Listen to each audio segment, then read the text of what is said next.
in order to understand the universe, you must explore the universe. And that's the motivation to accelerate humanity's future in understanding the universe and extending the light of consciousness to the stars.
We have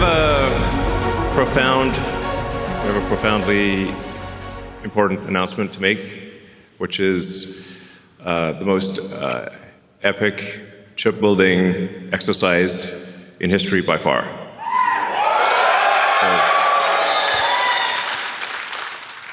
This is really going to take things to the next level. So, yeah, a level probably people aren't even contemplating right now. This is not in the, I would call this sort of an out-of-context problem. It's not in their context. So we're going to adjust the context by a few orders of magnitude here. Let's see. It's a joint effort.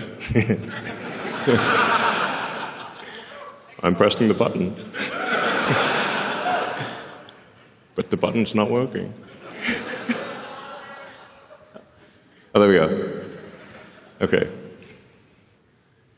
So, yeah, we aspire to be a galactic civilization. So I think the future that everyone, well, most people, I think, would agree is the most exciting is one where we are out there among the stars, where we are not forever confined to one planet, that we become a multi-planet species, like the best science fiction that you've ever read. You know, Star Trek, or Ian Banks, or Asimov, or Heinlein. And we want to make that real. Yeah, not just fiction. Turn science fiction to science fact. That's the glorious, exciting future that I certainly look forward to.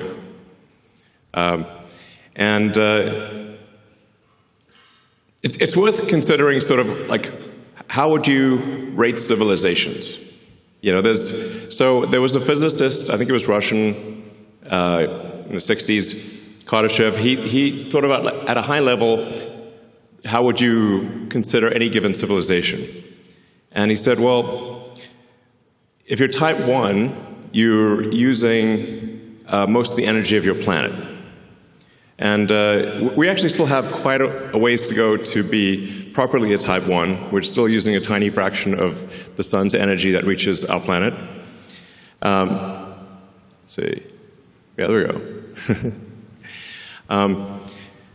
But the Earth only receives about 0.5 billionth of the sun's energy. So the sun is truly enormous. The sun is 99.8% of all mass in the solar system. So sometimes people will ask me, like, what about, you know, other power sources of power on Earth? Like, what about fusion on Earth? Well, that is unfortunately very small because the sun is 99.8% of mass in the solar system. And Jupiter is about 0.1%, and Earth is in the miscellaneous category. We are, I think it's Carl Sagan, I think, might have said, Earth is like a tiny dust mote in a vast darkness. Very, very small. The sun is enormous. So the way to actually scale civilization is to scale power in space. This is necessarily true because we actually capture such a tiny amount of the sun's energy on Earth because we're just this tiny dust mote. Another way to think of it is roughly like electricity production on Earth of all of civilization is only about 1/trillionth of the sun's energy, which means if you increase civilizational power output by 1,000,000, you would still only be 1,000,000th of the sun's energy. I mean, it's awe-inspiring to consider that, just how tiny we are in the grand scheme of things. And you know, we often get sort of caught up in these sort of squabbles on Earth that are really very sort of minor things when you consider the grandness of the universe. And so I think it is important, actually, to consider the grandness of the universe and what we can do that is much greater than what we've done before, as opposed to worry about sort of small squabbles on Earth type of thing. And not much point in that. Yeah, we want to be a civilization that expands to the galaxy with spaceships that anyone can go anywhere they want at any time. That would be epic. And have a city on the moon, cities on Mars, populate the solar system, and send spaceships to other star systems. That sounds like the best possible future. You know? So to do that, we need to harness the power of the sun. And so a terafab, while it is enormous, a terawatt of compute per year is enormous by our sort of civilizational standards. It is still just one step along the way of being even a Carter ship. You still have a long way to go to even be a Carter ship 2-level civilization, and you're not even registering as a Carter ship 3. So it's a very big thing by current human standards, but still small in the grand scheme. But very difficult for humans. So to accomplish this very difficult goal really requires a combination of efforts of SpaceX, xAI, and Tesla working together to create this epic Terafab project. So.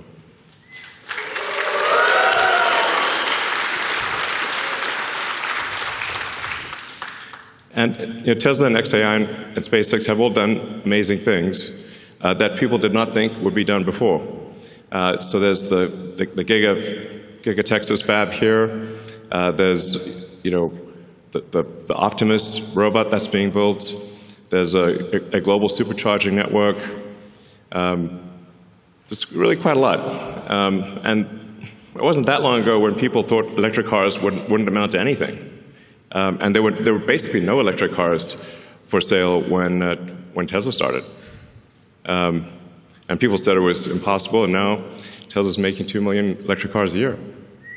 Yeah.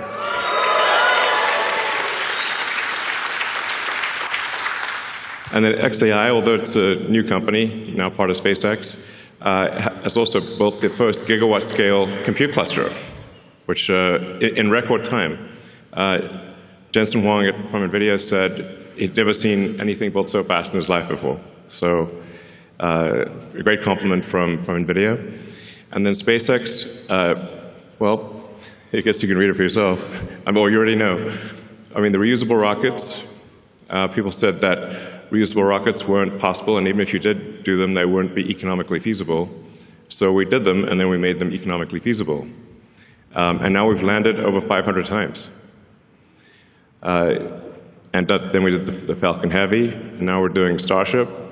And Starship is a critical piece of the puzzle, because in order to scale compute and scale power, you have to go to space, which means that you need massive payload to space. And Starship will enable that. So this gives you sort of just a sense of scale. We've got Optimus there, Optimus for scale. Optimus is about 5'11", so it gives you a sense of the size of the Starship V3 rocket. Starship V4 will be much longer, actually. The Starship V4 will make Starship V3 look kind of short. So we'll expand with Starship V3 to 200 tons of payload to orbit, from 100 tons with V3. And then you can see that that's just a rough approximation of the mini version of the AI sat. So that's roughly 100 kilowatts. It's showing the solar panels and the radiator to scale. So for some reason, there's been a bizarre debate about radiators in space. It's safe to say SpaceX knows how to do heat rejection in space with 10,000 satellites in orbit. Might know a thing or two. So you can see the radiator is actually quite small relative to the solar panels. And we call that the mini-sat, since that's just 100 kilowatts. We expect future satellites to probably go to the megawatt range. Yeah.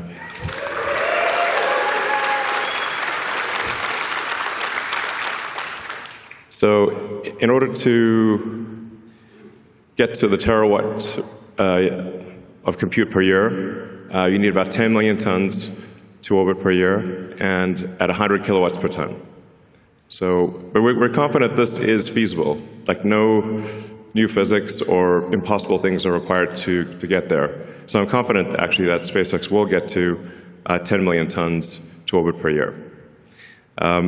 And then we're building up to a terawatt of solar. So that solves will solve the solar problem, the power generation. So then the key missing ingredient is therefore a terawatt of compute. So this announcement is about solving the key missing ingredient. To give you a sense of what we're talking about, the current output of AI compute is roughly 20 gigawatts per year. This chart explains why we need to build the Terafab. Because all of the rest of the output from Earth is about 2% of what we need. So if you add up all the fabs on Earth combined, they're only about 2% of what we need for the terawatt project, or Terafab project. So, you know, we certainly want our existing supply chain to be clear. We're very grateful to our existing supply chain, to Samsung, TSMC, Micron, and others. And we would like them to expand as quickly as they can, and we will buy all of their chips. I have said these exact words to them.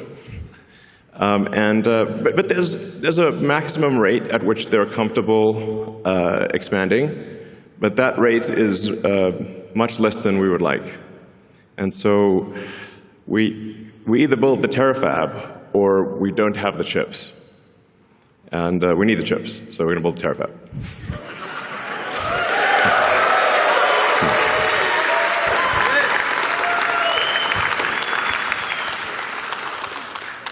And we're starting off with an advanced technology fab here in Austin. And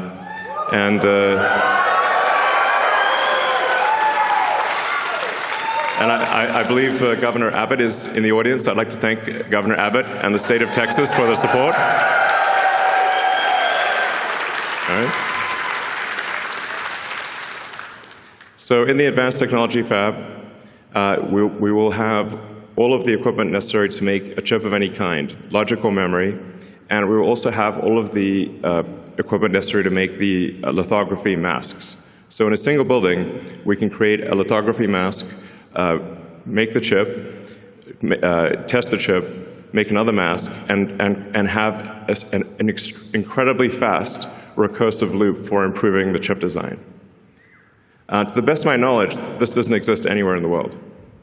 where you've got everything necessary to build logic, memory, and do packaging, and test it, and then do the masks, improve the masks, and just keep looping it.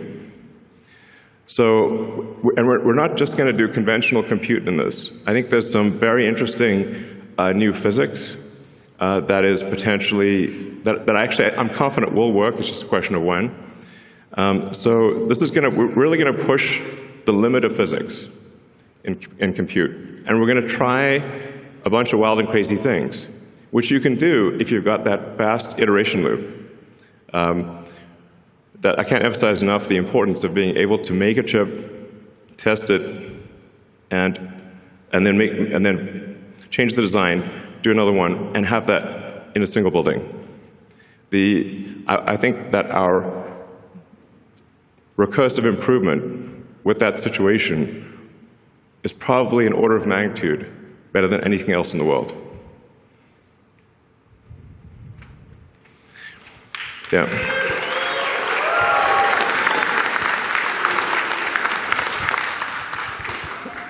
So broadly speaking, we expect to make two kinds of chips. One will be optimized for edge and inference. So that'll be used primarily in Optimus and in the cars, but especially in Optimus, because I expect the robots, humanoid robots, to be made 10 to 100 times more than the volume of cars. So, you know, if vehicle production on Earth is about 100 million vehicles a year, and I expect humanoid robot production to be somewhere between 1 billion and 10 billion units a year. So it's a lot. So, yeah, Tesla's going to make a very significant percentage of those, is our goal. And then we need a high-power chip that is designed for space, that takes into account the more difficult environment in space, where you've got high power, you've got high energy ions, photons, you've got electron buildup. It's a hostile environment in space. So you want to design the chip, you want to optimize it for space. And you also want to generally run it a little hotter than you would normally run a chip on Earth to minimize the radiator mass. So there are just a bunch of constraints that you design something differently in space than you would on the ground. And for the space compute, my guess is that is the vast majority of the compute, because you're power constrained on Earth. That's why I think it's probably 100 to 200 gigawatts a year of terrestrial chips, and probably on the order of a terawatt of chips in space, just because of power constraints on the ground. That's probably how it ends up. Space has this advantage that it's always sunny. It's very nice. I actually think that the cost of AI and deploying AI in space will drop below the cost of terrestrial AI much sooner than most people expect. I think it may be only 2 or 3 years before it is actually lower cost to send AI chips to space than it is on the ground. Because in space, you don't need much in the way of batteries, because of it's always sunny.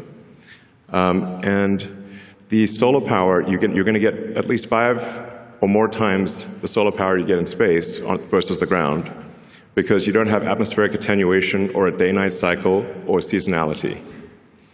And you're always normal to the sun. So you're really maximizing the solar power at that point. And the space solar actually costs less than terrestrial solar, because you don't need heavy glass or framing to protect it from extreme weather events. So as soon as the cost to orbit drops to a low number, it immediately makes extremely compelling sense to put AI in space. It becomes a no-brainer, basically. Moreover, as you go to space, you get increased economies of scale, and things get easier over time, whereas as you try to put more and more power on the ground, you run out of space. And you start using up the easy spots, and then you get next level NIMBY. Nobody wants the thing in their backyard. So actually increasing power on Earth becomes harder over time and more expensive over time, but in space it becomes actually cheaper and easier over time. These are very important points. So.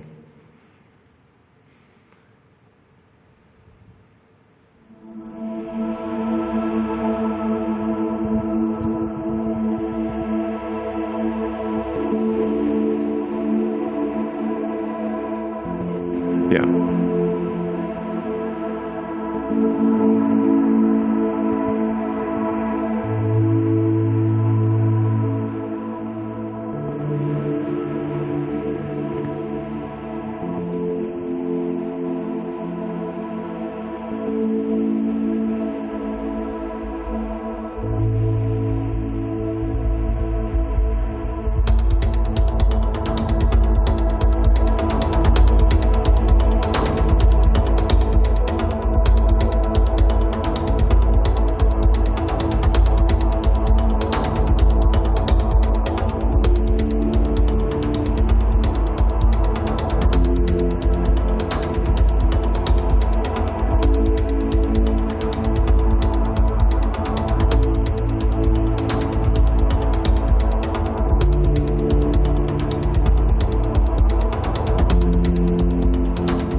So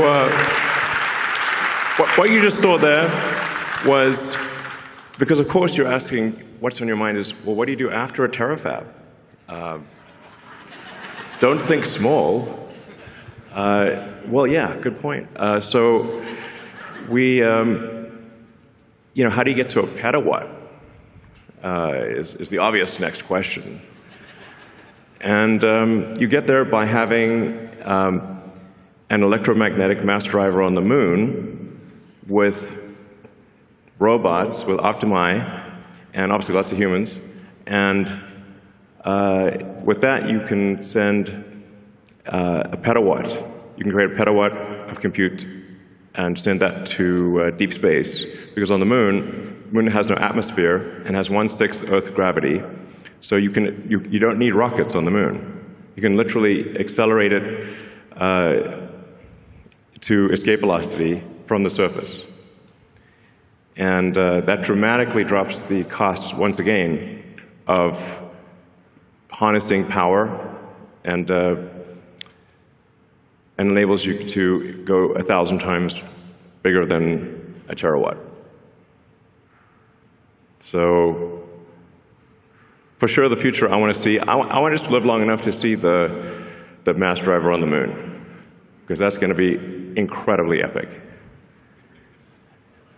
Yeah.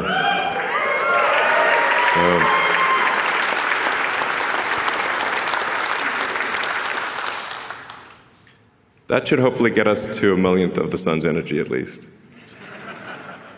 Humbling to think about that.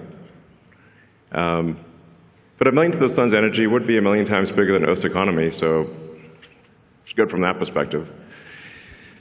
And then, yeah, you expand beyond that to the planets, to the other stars, and create the most exciting possible future that I can imagine. So.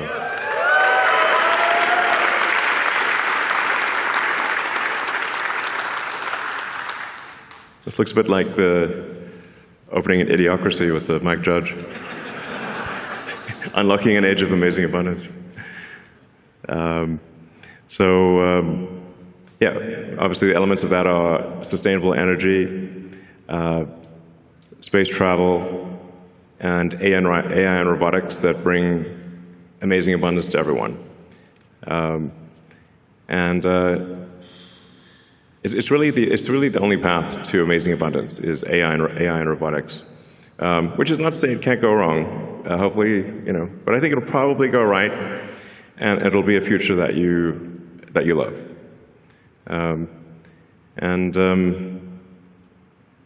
It's the best future I can think of, at least. So. And then we go beyond the moon, beyond Mars, and we sail through the rings of Saturn. Now, wouldn't it be amazing if you could buy a trip to Saturn? Or, frankly, if you just have a trip to Saturn. I think things will just be free in the future. It sounds nuts, but if you've got an AI robotics economy that is anywhere close to 1 million times the size of the current Earth economy, literally any need you possibly want can be met.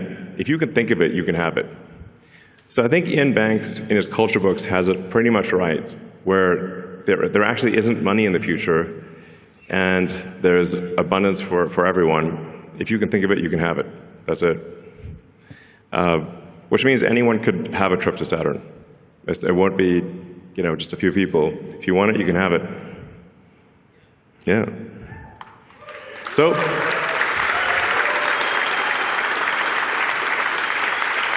Yeah.